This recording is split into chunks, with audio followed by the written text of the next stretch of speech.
Quantum computing. You know, the term itself sounds like something straight out of a sci-fi blockbuster, doesn't it?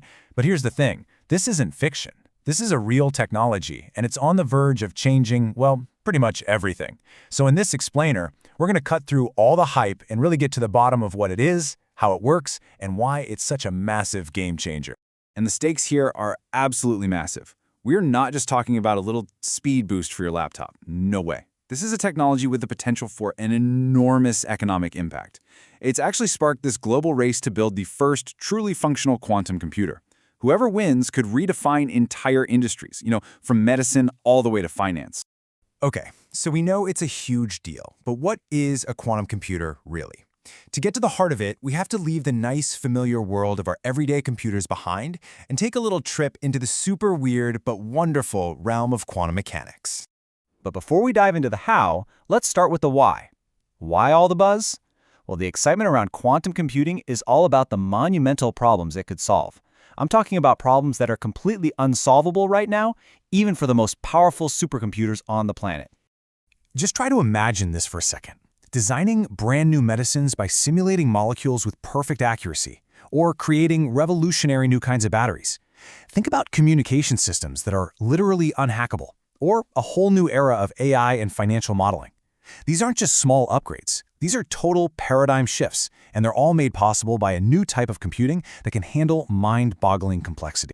To really get how any of this is possible, we have to go back to the absolute basics. Let's take a look at the fundamental building block of every computer we use today and see how its quantum cousin is just different. Okay, so every single computer you have ever used works with what we call classical bits. The easiest way to think of a bit is like a light switch. It's either off, which is a 0, or it's on, which is a 1. It can't be both. It's always one or the other. It's simple, it's clear, and it's predictable. Now, this is where things start to get really interesting. The quantum version of a bit is called a qubit. And a qubit, well, it doesn't have to choose between 0 or 1. Thanks to the very strange rules of quantum mechanics, it can be a 0, it can be a 1, or it can be both at the exact same time. So let's just put them side by side to really see it. A classical bit, that's our light switch. It's either on or it's off. A qubit, though, is much more like a spinning coin. While that coin is spinning in the air, it's not heads or tails. In a quantum sense, it's actually a mix of both. And this incredible ability to exist in multiple states at once, that's where the real power of quantum computing comes from. So that whole spinning coin state has a name. It's called superposition. It's one of the 2 secret ingredients that give quantum computers their insane power. Because of superposition, a quantum computer can explore a gigantic number of possibilities all at once, whereas a classical computer has to slog through them one by one by one. So, how much more powerful are we actually talking about here? Is it a small upgrade? Nope. The jump in information capacity is almost impossible to wrap your head around. But let's try to put it in perspective.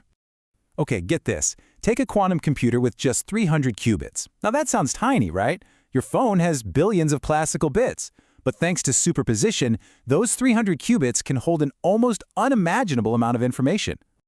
Just 300 qubits can represent more possible values than there are atoms in the known universe.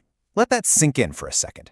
That means if you actually tried to write down all the information stored in that single quantum state, you would run out of atoms in the universe to write it on. That is the mind-bending exponential power we're talking about. Now, the second quantum secret is just as strange, if not stranger. It's called entanglement, and it creates this connection between qubits that is so bizarre that Albert Einstein himself famously called it spooky action at a distance. So when 2 qubits are entangled, they become linked in this really profound way. If you measure the state of one of them, you instantly know the state of the other one, no matter how far apart they are. We could be talking opposite sides of the galaxy.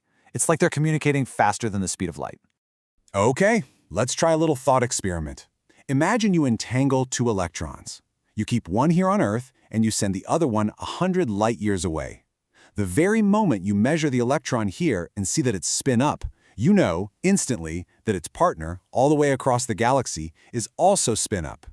This perfect, instantaneous connection is the other key to a quantum computer's power. I mean, it is such a strange idea that it totally baffled even Einstein. He couldn't quite accept it, which is exactly why he gave it that spooky nickname.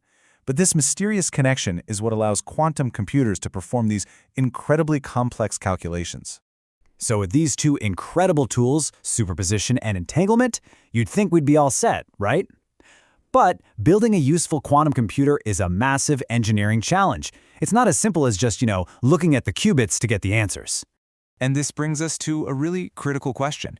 If a quantum computer holds all this information, why can't we just read it? Well, the answer, surprisingly, is no. And the reason is something called the measurement problem.